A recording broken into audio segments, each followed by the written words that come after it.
to be here today to talk about the International Center for Journalists partnership with Tsinghua University, the Global Business Journalism program. Just briefly to tell you how I got to where I am. I had been a reporter in Washington for 30 years, journalist for 35 years. I've been president of National Press Club and president of the journalism training arm of the press club, National Press Club Journalism Institute.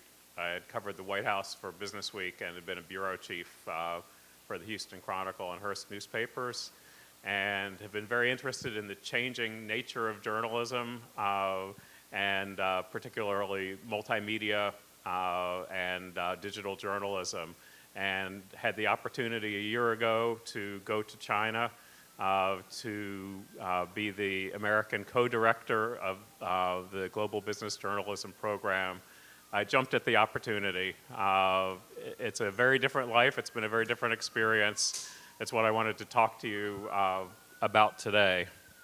And I'm glad to be taking part in a panel that is looking at bridging perceptions and sometimes covering the blind spots of journalism when it comes to cultural sensitivities. In many ways, that's what my program at Tsinghua University in Beijing is all about. And let me start by just describing Global Business Journalism program and how it fits in with what we're talking about today. It was launched 7 years ago. It's a partnership between Tsinghua University, which is one of the top universities in China, and the International Center for Journalists. All of the classes are in English. It was the first journalism master's program in English on the Chinese mainland. It has a balance of international visiting faculty, so professors from the United States and around the world, and some of the best faculty of the Tsinghua School of Journalism and Communication, which is rated as one of the 5 best journalism schools in China. We have a balance of reporters with international business reporting experience and editing experience, and academic theoreticians. So we both deal with theory and we deal with practical journalism. I teach multimedia journalism. That's the main course that I teach. It's a graduate program. We have about an equal number of Chinese and international students in the program. This year, 20 international students received master's degrees in global business journalism at our commencement on July 4th, and 17 Chinese students received a global business journalism degree as part of their international journalism master's program at Tsinghua. So over the past 7 years, there have been 47 nations represented in the program among the journalism students, and my associate dean, Dr. Xuan Bin, calls us the United Nations of Journalism, which is just a slight exaggeration, but it sort of feels like it all the time. My class last year of 20 first-year students had 13 nations represented, plus China. So we really do come from all around the world, and it's pretty exciting. So we're transparent in our curriculum, what we're teaching, what we're talking about, and we welcome various points of view.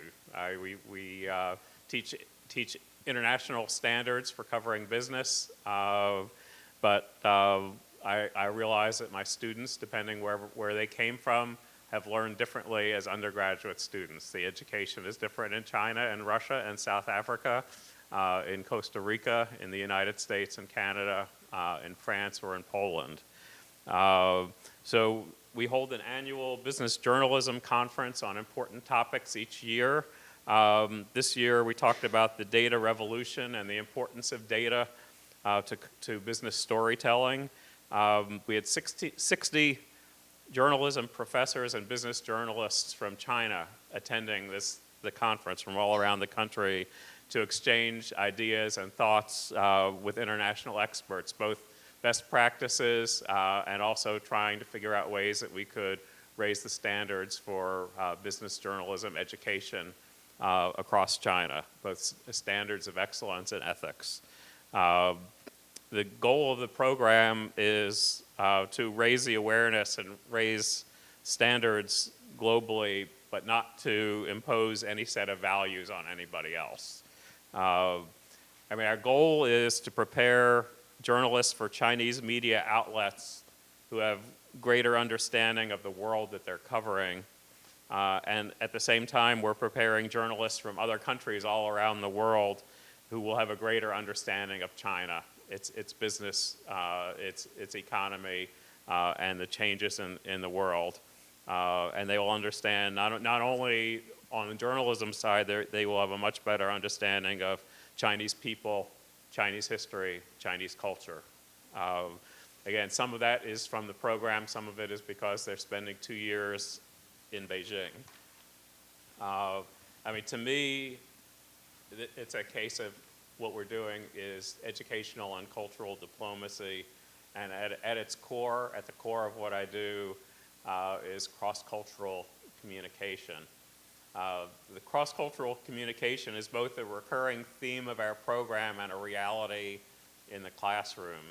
When I divide my graduate students into groups, which we do in almost every class, but my multimedia journalism class will divide into groups. I require at least one Chinese student and one international student in each group. It prevents the students from associating only with people who are like them, and it forces them out of their cultural comfort zone from time to time. It improves the journalism, and I think it also helps the students grow as we go along. I mean, it isn't always easy, and I've had to referee disagreements that are based on cultural differences, and I mean that's an interesting experience. But we always seem to work through the issues, and the groups produce better work because we end up learning to respect each other's cultures and our cultural differences, and we learn from them. I mean, I think that was especially true for some of the Western Hemisphere students in the past year. As I tell my students, cultural differences doesn't mean that one is better and one is worse, that one is right and one is wrong. It just means that there are differences. And I mean, from the moment I arrived at Beijing Airport, I realized I wasn't in Washington, D.C. anymore. And that isn't better or worse. I love what I'm doing in China. I love being in Beijing. And you know, the first thing we need to do is understand what the differences are. We have to understand why there are the differences, and then figure out how to bridge the differences so we all move ahead with better journalism and better relations among peoples. I mean, the students learn from each other. They have a deeper appreciation, at least I think so, of each other's culture. I think the international students are better students because of their interaction with their Chinese colleagues. And the Chinese students definitely have a deeper understanding of the cultures of the countries around the world. I mean, whether that's Africa or the Americas or both Eastern and Western Europe, and even around Asia. And they have a real sense of the differences for our program. Being business journalism, they have a real sense of the differences of how journalism is conducted, whether it's in the Americas or Western Europe or in China. And to me, it's a win-win proposition. I feel that I've learned from my experience a lot. I mean, for 35 years being a reporter here, I feel like the experiences in China have made me a better teacher and a better person. I mean, I've learned from some great Chinese professors. I have learned by watching other professors teach and other styles from my Chinese colleagues who teach with a slightly different style than American professors do, and from the students, both the Chinese students and the students from all around the world. Also, even more relevant to the point of what we're discussing today, I teach an undergraduate class also. We try to reach out to undergraduate students at Tsinghua, as well as our specific program. And the class I teach is called U.S. Media Culture. And among the subjects I deal with, and I try to deal with them pretty directly, are Chinese perceptions of US culture through the media, whether that's news or entertainment or advertising. It's not just news media, all media, whether it's Hollywood or Beijing's version of Hollywood, and US media perceptions of China. And then also we look at the gaps between perception and reality. One of my lectures is called United States by the Numbers, and what it's supposed to do is by that time we've talked about the presentation of America through the news media, through Hollywood, through advertising. Then I spend 1 week talking about what really is going on. Like if I ask people here, and this is one that will stumps almost everyone in China, but what national origin is the largest in the United States? And that's one that is very difficult for students outside the United States. It's also very difficult for Americans, and the answer is German. 18% of Americans are descended from German nationality, with Ireland and Africa next. And so that's the kind of thing, because their perception would be that we are descendants of the King of England. But England does get in there just above Italy, but I mean below Italy, but ahead of Poland, I think. But it's not at the top anymore. So, but an example, again, going to cross-cultural communication, is perceptions of guns and crime in the United States. I mean, the perception in China is of widespread gun ownership and massive amounts of gun crime in the United States. And you really do wonder why that perception. Well, maybe it might be the explosion of movies that have guns and detonation of either nuclear weapons or some other great explosions. In reality, violent crime has fallen by 50% over 3 decades in the US, but there's far more gun violence on TV entertainment shows and movies. US news coverage focuses much more, especially on mass killings. And so the perceptions around the world are of a country where there are shootings going on every moment as you walk down the streets. And on the flip side, the top grossing Chinese movies in America in recent years, actually, does anyone want to have a guess on? There's only one that's cracked the top levels in America in the past 20 years. Anyone want to guess what it is? Yeah, Crouching Tiger, Hidden Dragon. Yes. Is it? But all of the top 10 grossing all have to do with either kung fu or action. So again, America's perceptions of China would either be kung fu, action, or Kung Fu Panda. Tie it all together. And they are no more accurate than the perceptions of America through media, particularly through Hollywood. But news media also, I mean, mass media, mainstream media often play off stereotypes, news coverage. I try to explain why I think it's something like 4% of news coverage in the United States of China is positive. Something like 40% negative, and most of it is neutral. But part of it is the reason that only 2 countries in the United States actually have a majority of the news coverage favorable to them. One is Canada, because whoever says anything bad about Canada, and the other is Great Britain, and I'm afraid it's because of royal babies and things. Because our deep investigative reporting on the royal babies. So most of what American news is about in the world is about disasters or conflict.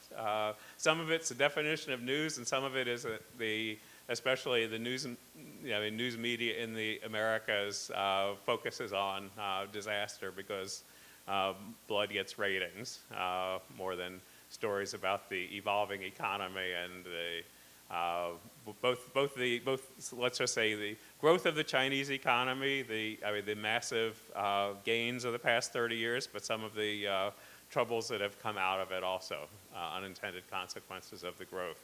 There's not sophisticated coverage of what's going on, and if I had been a reporter in China right now, there would be so many interesting stories to tell that are not just about the breaking news.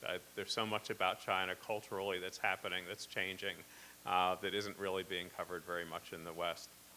And probably the flip side too. So I would say, to talk about different kinds of media, social media is revolutionizing communication, both in China and the Americas, but it's really less a part of shaping perceptions of each other right now. Social media is a way in China that people communicate, and among young people in China, among young people under the age of 40, let's see, 88% of the people who use social media in China are under the age of 40. And people under the age of 30 overwhelmingly get both information and breaking news from social media rather than traditional media outlets. So social media is really an important tool in China, particularly among the young people. But when we're talking about cross-cultural communication, there's a difficulty because it's 99% in Mandarin, and whatever else there is largely for other languages in English. So, for example, there's very little Spanish language social media in China. So the biggest problem for intercultural communications, China and Latin America probably would be the language gap. But then let me flip from social media in China to mainstream media, because while young people rely on social media much more, and it's becoming more and more important, both as a source of information, but also for the government trying to figure out how to deal with social media. Mainstream media is the main source for older people in China. I mean, it's a much bigger generation gap than in the U.S. When I show numbers on U.S. Social media usage, it's really age 65 is the break-off point, where people who use Twitter over the age of 65 is less than 0.5%, whereas among people under the age of 30, more people get their news on Twitter than in print newspapers. So in the United States, age 65 is pretty much the point where it breaks. In China, it's 40. So if you're over the age of 40, so the parents of my students and their grandparents, you're still relying on mainstream sources of news. And for people who don't use social media, like the older people, what they've heard about are a lot of the scandals in social media. There have been cases of fake news. There have been other issues that the mainstream media has publicized. So there's really an information divide in China, which if I were a journalist in China, a Chinese journalist, it would lead to a challenge: how do I reach my audience? Because there's even a much bigger divide there than there is in the Americas. If you're seeking to communicate, if we're talking about cross-cultural communication, and you're seeking to communicate with younger people, you have to figure out a strategy to communicate via social media. And again, that could be whether it is through Chinese social media or through international social media, even though some of the international social media is blocked in China, which again could complicate your strategies if you want to try to reach out across the divide. So you would need to learn how to segment your message on intercultural communication, both through the mainstream media and through the social media world. one way that I might suggest is to drive awareness of Latino culture in China through the mainstream media would be CCTV. Do people here ever see this CCTV America? I mean, they actually have quite good coverage. I mean, I shouldn't say it with any kind of surprise. They have a high quality staff. Their coverage of Latin America in particular is not like what I would see on CNN or Fox, which is primarily drugs or immigration. I mean, there's much wider coverage of Latin America through CCTV. To me, CCTV and to a lesser extent Xinhua, the news agency, would be gateways to communicate because CCTV is looking for, they actually do have stories about culture and they do have interesting historical stories and they do have stories about art that I don't think you would ever see on US cable television. And the other is that the CCTV Americas doesn't focus everything through the lens of US foreign policy. That's a lot of what I see. And even when I'm in China and I'm looking at the same coverage internationally and in US media, US media coverage is almost exclusively what does it mean to the United States, as opposed to what does it mean to the world or really anything with cultural depth. So, I mean, the mainstream coverage would reach the older viewers, but I also think that it would help work its way down through social media because CCTV in particular, I think, has a pretty good social media strategy. I mean, not every Chinese media outlet is good on social media, but I think CCTV does it pretty well, including on Facebook and Twitter, which we can all read. You can't read it in China, but we can read it in the United States. The CCTV feeds are actually pretty good. And Xinhua has broken stories on its English language Twitter feed that Western outlets have picked up from there. So that to me would be a way to start. How do you spell Xinhua? Okay, it's in the transliteration, Xin, yeah, Xin for news, Hua, Hua. I apologize if my pronunciation sometimes butchers the Chinese language. I'm much better than I was a year ago, but I am not fluent yet. So I mean, let me just sort of conclude the remarks and then open up to any kind of discussion. That I think the best way to improve cultural communication is to encourage cultural exchanges, whether that's education, as with my program, or through the arts. Social media is a really good tool to reach younger people, both in Latin America and in China. And just working and talking together builds bridges and bridges cultural differences. I mean, I have just discovered as I've been in China that, I mean, it sounds self-evident, but people have more in common than you think. And differences are often magnified by mainstream media coverage and perceptions that are there that tend to be broken when you actually meet people and you live in another country and you learn about what life is really like. I mean, programs like mine and programs that you might dream up for the future to link China and Latin America are the path, I think, to that future of better cultural understanding. So I'm happy to answer any questions. I'm really glad to be here, and if I can be useful in any way, you can reach me through ICFJ. It's rdunham@icfj.org, or my personal email at rickdunham@aol.com. So does anybody have any questions, any thoughts, any critique?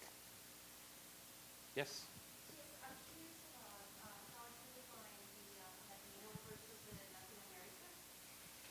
That's a good question. So,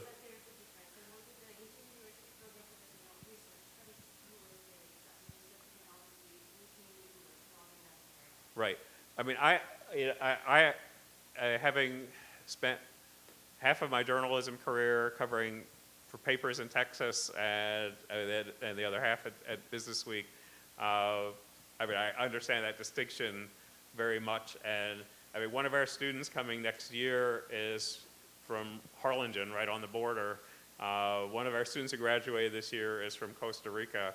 I mean, I view both, it's both different and the same. The same as in, it is Spanish-speaking culture. It's different in that Mexican Americans are not necessarily the same as Mexicans. Latino Americans are not necessarily the same as people from Latin America, the same way as Chinese Americans are not necessarily the same as Chinese. And I hear that from my students all the time when Chinese-born students have moved to the United States as kids and graduated from college, and then they go back to China. My Chinese students will say they're different.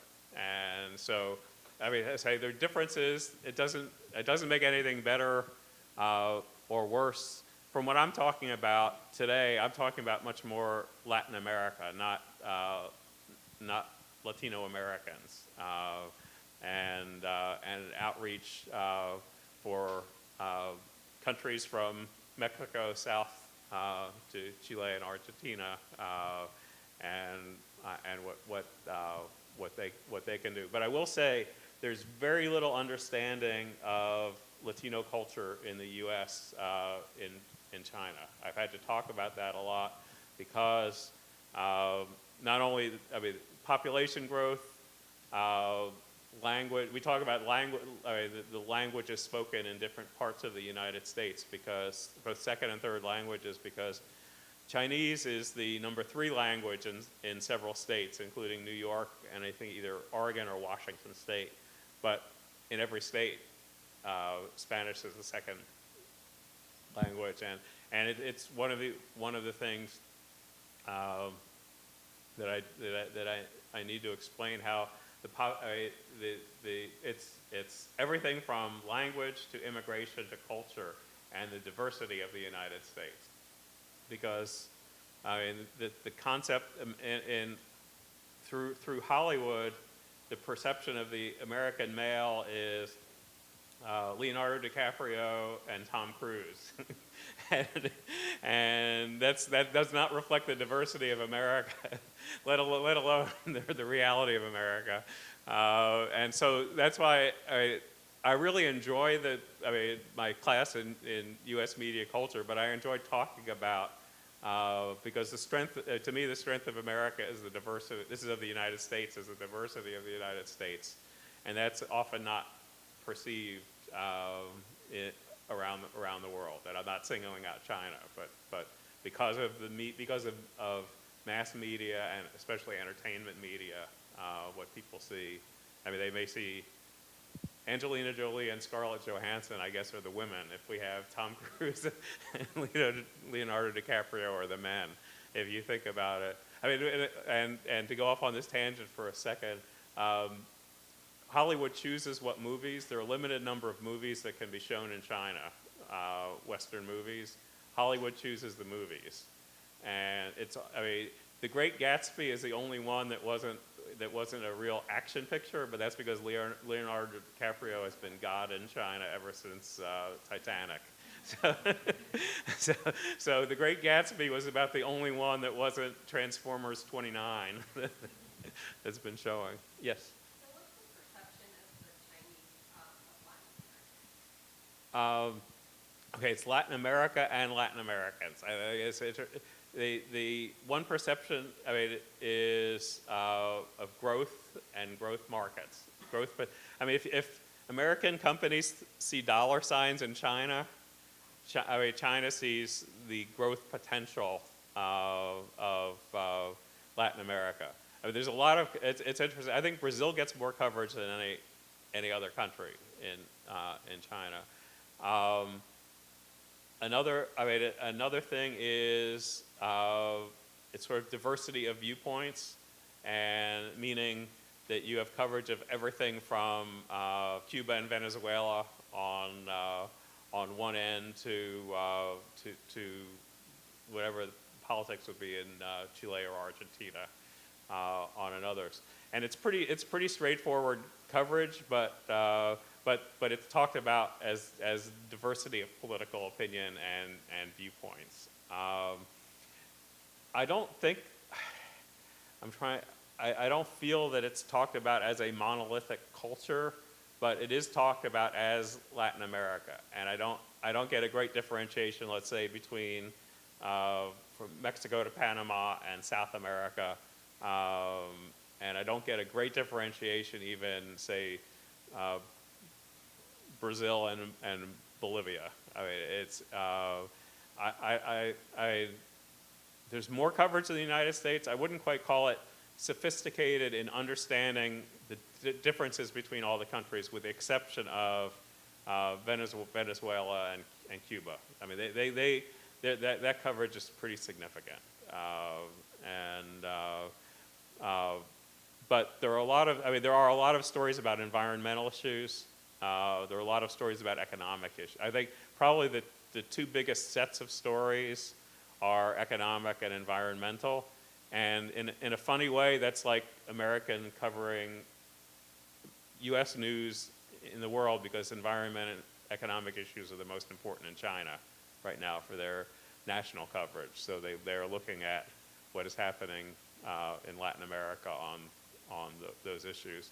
Also, diplomatically, when President Xi Jinping went to South America, I mean, the lead story was him with the Argentine football jersey. So I don't know. I mean, my joke there is that he was holding it up because Argentina was number 2 now, but in 4 years they want to be number 1, and China is number 2 now, but in 4 years they want to be number 1 also in their own World Cup of economics. But it gets a lot of. I mean, the Chinese outreach and the economic potential. It's really talked about in economic potential. There were stories before the World Cup about wealth and inequality in Brazil. So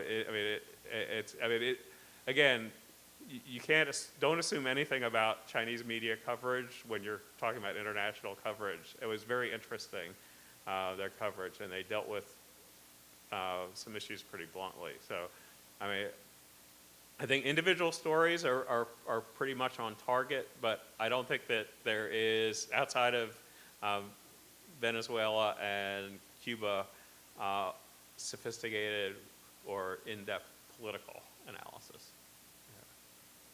Yeah. Oh, either way. Anyway. Yeah. And in terms of cultural stereotypes, like beyond economic and political issues, is there a cultural stereotype that predominates in the Chinese media about Latin America? You know, I would say not really. I mean, it's not nearly as much as in U.S. media. I mean, I think if I'm overplaying a stereotype, it's going to be economic, which is developing lots of potential. But there's not really a personal. I mean, there's no Leonardo DiCaprio, Tom Cruise figure that you think of as representing Latin America. I mean, in a lot of ways, that's good. That there is a. And another, I mean, you do want to have figures who would. I mean, I think it is. I don't want to be too political here, but Chavez probably was the figure until he died, but he definitely has not been succeeded by his successor. I mean, so there is no dominant figure. I mean, Raul Castro is not. And if you saw the picture, did people see the picture yesterday of Xi Jinping with Fidel? That was pretty scary. I mean, Fidel looked really, really frail. So there isn't a figure there, I mean, it would, so I say 10 years ago it would have been Fidel Castro would have been the face. 3 years ago it probably would have been Hugo Chavez. Now there probably isn't. I mean, there isn't any one figure. I mean, as a political and culturally, I don't, I don't see it either.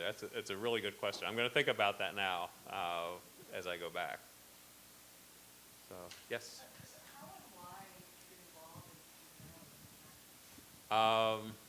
Well, the best example, I mean, the best way of saying is the opportunity arose and I was really intrigued.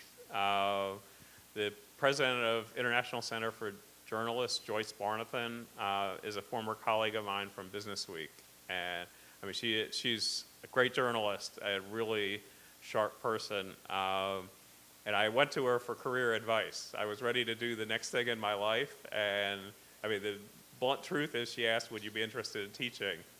I had not planned to go to China. I mean, that was not I did not plan as my next step that I would move to China and that I would teach journalism in China. But the opportunity arose, there was a vacancy, and I started by being intrigued, and then I became excited. I mean, the potential, because, I mean, the program is really solid. Tsinghua is an excellent university. I mean, we have wide latitude to try to improve business journalism in China. There's a mutual interest. I mean, you could name 10 reasons why teaching journalism in China might be complicated, but I just saw it as a great opportunity. The students are amazing. The program is really good. I'm interested in multimedia. I'm interested in how journalism is changing, and it's giving me a chance to step back from the rat race of Washington journalism. I mean, in some ways it's a think tank with some of the smartest young people from around the world, and a country where so much is happening. And so I'm watching how digital is changing journalism around the world, including China. And so it started with the fact that there was a job opportunity, and it's turned into something that I just find really exciting. And I recently re-upped for a second year. I mean, for example, one of the things we're working on right now is a bilingual textbook on.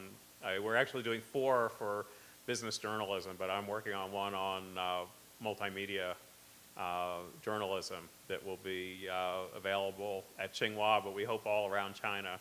And we had the Business Journalism Conference on digital journalism, and we're talking about trying to raise standards and best practices on business journalism around the country. And so for me, it's a combination of being involved in the reinvention of journalism, but also working in China where things are changing so quickly, and being part of the process of improving the quality of business journalism, which is good for everybody. Yes? Quick question. So, especially for those correspondents or journalists who travel abroad or overseas, and what is their challenges in reporting the quality news or from different perspectives? What are, for example, what we want to talk to, and what kind of issues we want to cover is based on their understanding, but also we want to be neutral at some point. So, what are some strategies that you can offer for the correspondents or journalists that can learn from, especially from the point that become journalist engagement, so they can talk to their local journalists and how they interact with their peers. What is your suggestions for that? I start by saying, learn as much as you can about the culture in which you're about to enter. Don't start with assumptions of things being, I mean, there being, quote, a norm and anything else other than what you're used to being wrong. Secondly, I see this with American reporters in China. I don't want to be too critical because there's some really, really excellent American reporters and international reporters in China. But they live in their own little bubble. I mean, I live on campus at Tsinghua. I am the only English speaker in my building. I find it very useful not being in an American ghetto. I find it very useful talking to Chinese reporters as well as international reporters. I mean, and for me, appearing on China Radio International gives me a really interesting perspective because I'm hearing all the time from reporters from China and around the world, rather than just looking at my English language Twitter feed for what other Western reporters are filing from China. The other is, I think sometimes in China, the Western media gets caught in its own narratives and misses some of the big stories that are happening around it because it has like 3 or 4 topics that it wants to report on all the time. But let's broaden beyond China to any reporter going to another culture.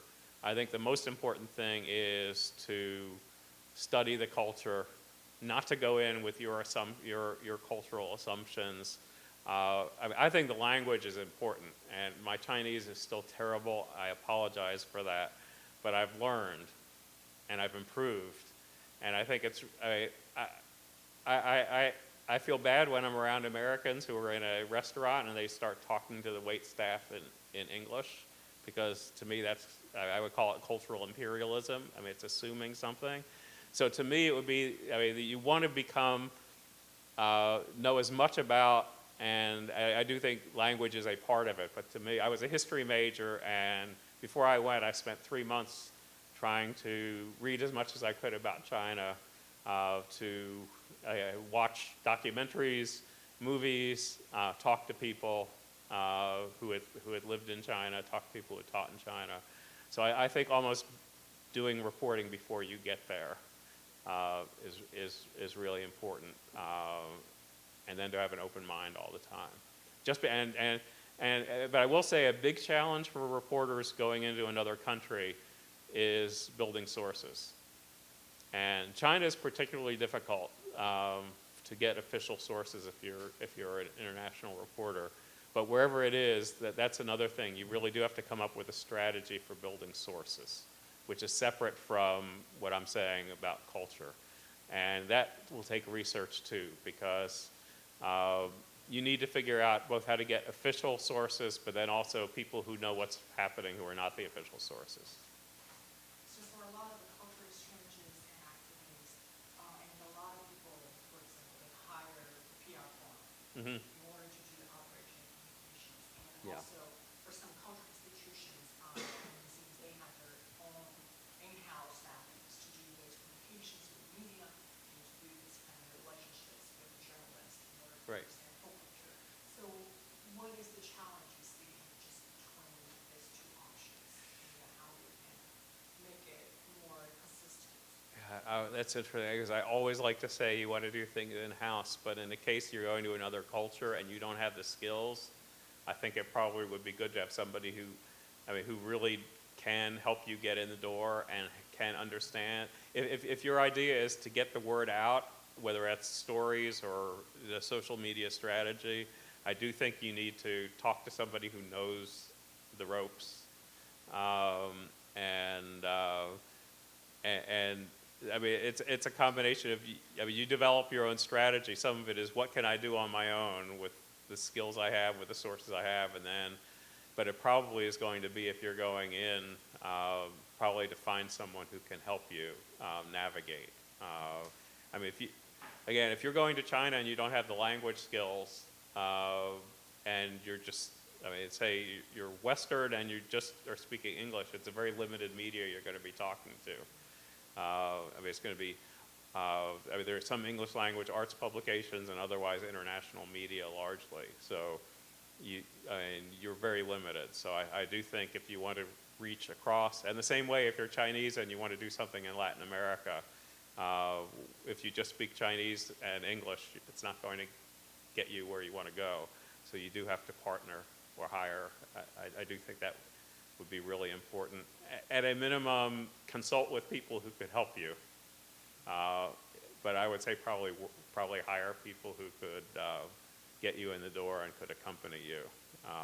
But make sure you hire carefully and hire somebody who's going to be helpful and not just take your money. Yes?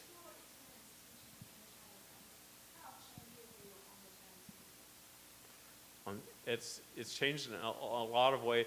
I mean, teaching hasn't changed my views on the Chinese media, but consuming Chinese media has changed my views on the Chinese media.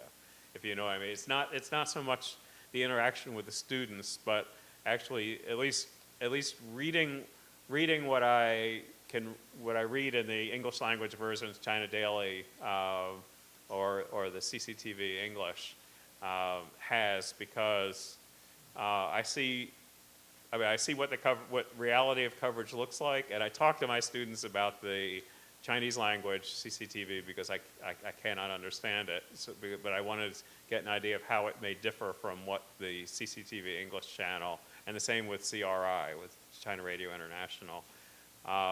But it has changed a lot. I'll steer clear of internal Chinese politics, but for international coverage, I mean, what surprises me is just how often pretty objective the coverage is, and sometimes much more detailed. Their coverage of Africa, for example. I mean, Africa, probably BBC and CCTV have the most correspondents in Africa, and for Latin America, outside of Latin American publications, I would think CCTV probably has more than any other network. I think they probably have more than BBC. So that has surprised me, and the quality of the coverage. I mean, they have some excellent Chinese reporters, but they also have hired some strong people from around the world, some local people in the countries in which they're covering, and so. Yeah, I mean, I will say I have been pleasantly surprised overall. Discussion of Chinese issues is a whole other discussion for another day. What's that? Yeah. Oh, all right.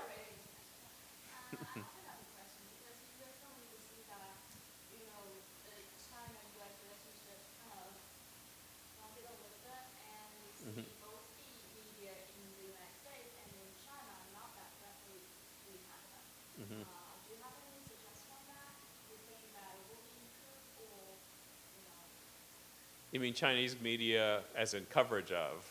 Yeah. It's a good question. I mean, it's a really good question both ways. Because again, having worked at Business Week, and I know, some of the coverage, especially on trade issues, probably would have not been liked very much by the Chinese government in those days. I'm not sure how either changes. I mean, although I will say Chinese coverage of U.S. foreign policy issues has tended to be, I consider it pretty straightforward when it doesn't have to do directly with China. I mean, in that, say, because I was on CCTV and CRI talking about the government shutdown, when there was the government shutdown here and the potential of default. And that coverage was I thought was quite intelligent and detailed. When you get into some of the territorial disputes, it does get more ideological, I think. But I'm not sure if I'd have a suggestion for changes, because I don't see U.S. media changing its way of covering things. I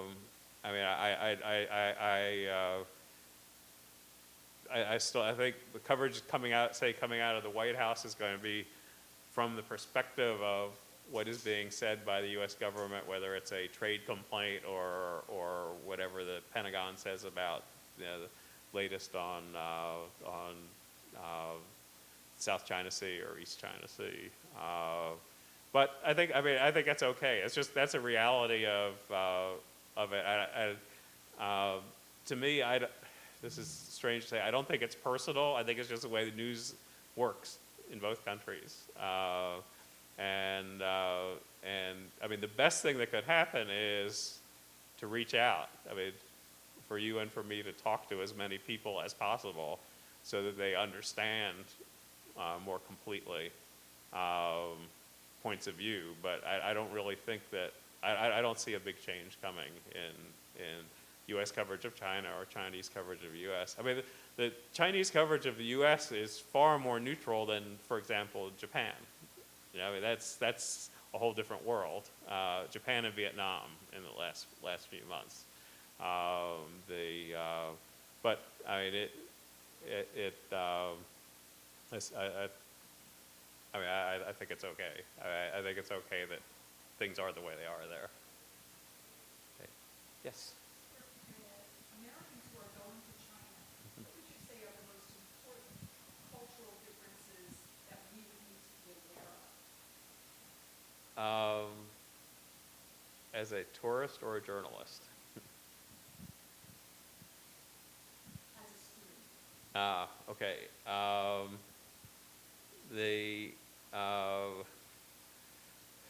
I have to figure out a way to put this. To me, it's the means of communication is a big difference. Americans are very upfront. I mean, they often are very blunt. Chinese communication is, let's say, sometimes indirect, and so that's, I mean, that to me would be one. Another is for my I mean, I sometimes have issues when I have a mixed international Chinese student population, and that the Chinese students are less likely to get involved in wide open discussion, meaning the Chinese students are more used to listening and learning, and Western students often challenge the teacher. And I actually had to encourage, one way I encourage my Chinese students to challenge me is to give extra credit if people find a mistake on any of my quizzes or my PowerPoints, to create an incentive to, instead of just to sit and listen.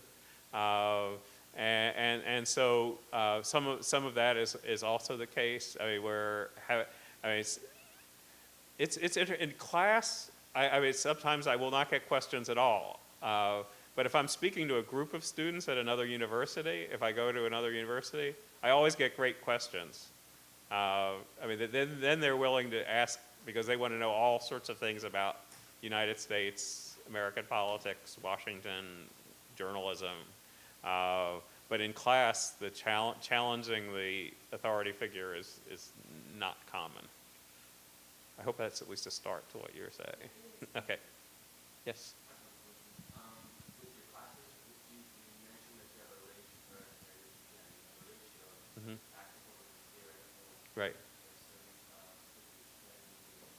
Okay. Meaning I don't mean it's in a class that I have it, but there's some of our classes are, I mean, mine, say my class in multimedia journalism is practical. I mean, I'm not teaching theory of journalism. I'm teaching 12 specific multimedia skills that you're going to learn, and you're going to put together a multimedia project by the end of the semester.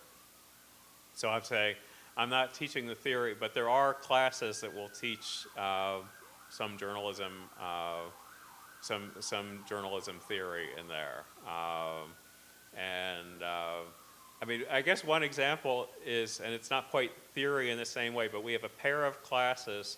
One that's taught by a Chinese professor is on economics and accounting skills for journalists.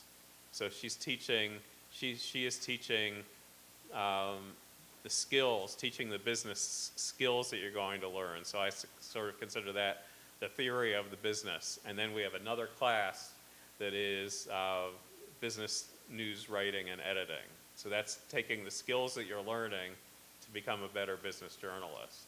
But so we're teaching, I say the theory that we're teaching is all of it's skills that you need to know to cover business, and then the other is once you know about balance sheets, how do you write about them for journalism organization. But then there, I mean, there are some, especially in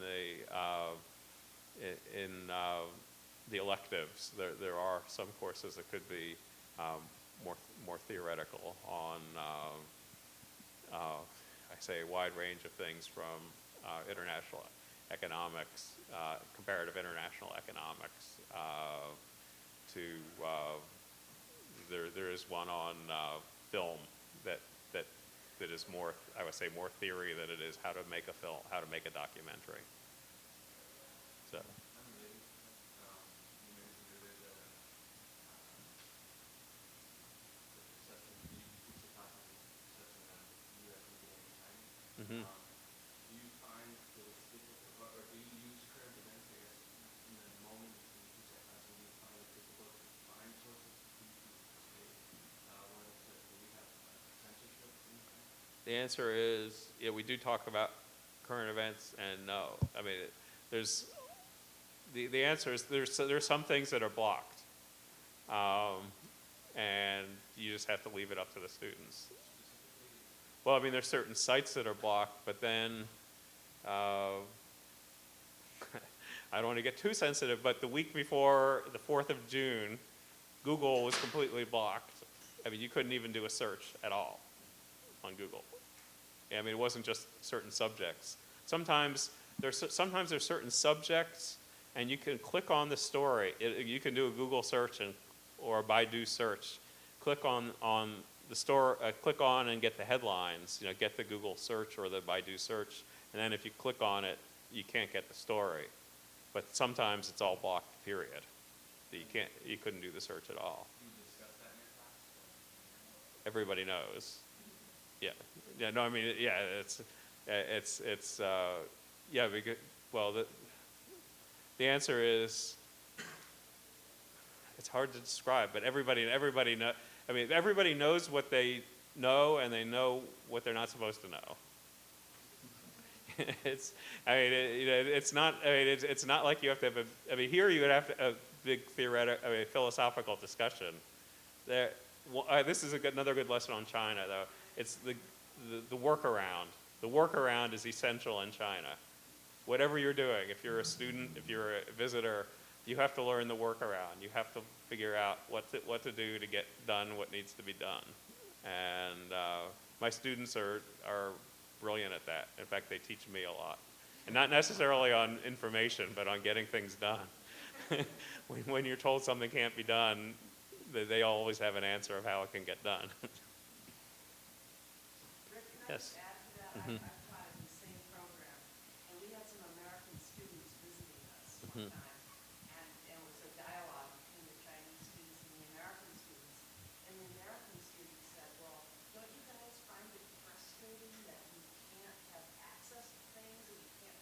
And the Chinese students really didn't say much at all. They just kind of didn't say anything. But later the Chinese students said to me, don't they know that we have all these proxy servers and everything? And so I mean, it's not deep philosophical discussions that you're having. It's getting how do you get things done. And I mean, you know what you know, and you know what you're not supposed to know. Yes. Just changing subjects completely. Yep.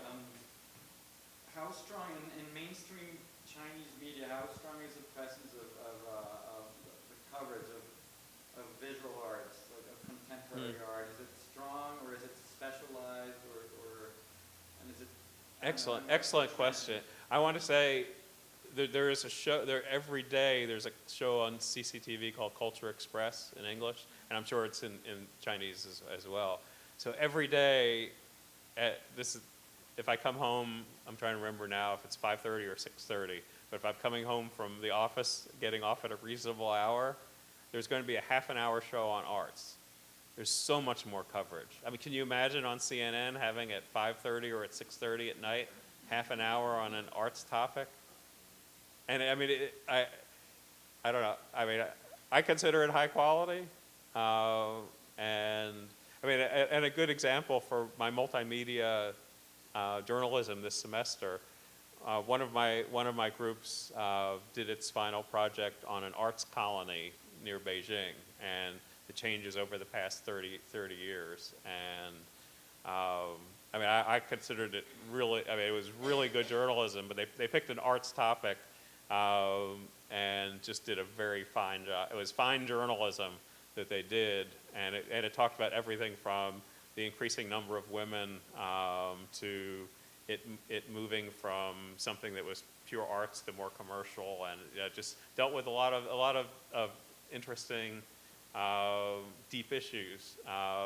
And so, you know, again, I don't know if this is a cultural thing or what, but there is much more arts coverage and there's much more interest in arts. And on campus, yeah,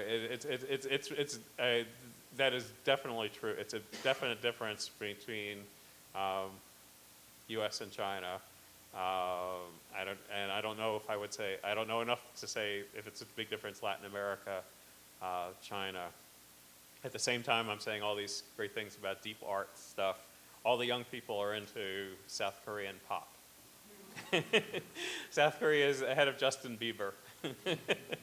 So yeah, South Korea probably is the biggest influence on the young, which is probably good, because if Justin Bieber were, I would be very unhappy. Yeah. Mm-hmm. Right. In among people? It's a really good question. I think so, only because my student, maybe I'm in the wrong place, because it's all the high-end intellectual students. They seem to have an interest. And they like to go to museums and when they're not studying.